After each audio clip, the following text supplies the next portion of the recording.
Engaging in the practices of science, it's no longer something that we can just hand kids a worksheet.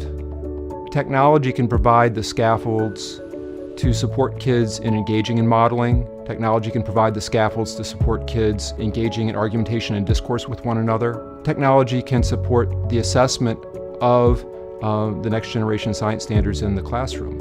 It's getting harder and harder to engage kids in STEM education.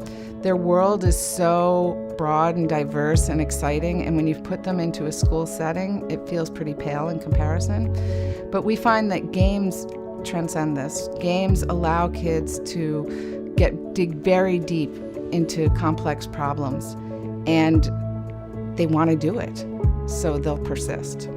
In a traditional classroom, teachers are often the source of knowledge. In a transformed classroom with technology, now students can be the source of knowledge. With simulations, in particular, they can be engaging in an exploratory environment where they are discovering things, key ideas about atoms or light or molecules, and then they can bring that knowledge forward to the classroom. In my own work, I've watched kids who really don't want to be at school and really are not paying attention get very, very involved in complex problem solving and critical thinking through a game. And to watch their identities change, to watch them become aware of their own learning and their own competence is very exciting. Technology has changed every other profession, some dramatically.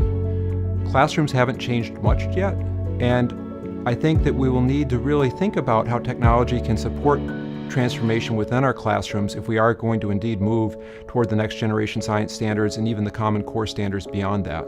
When you bring technology and good pedagogy together, they can change how teachers and students are interacting with each other, how they're interacting with the content, and it can really transform that environment so students are now more empowered in that classroom, and that's one thing that's really important to us.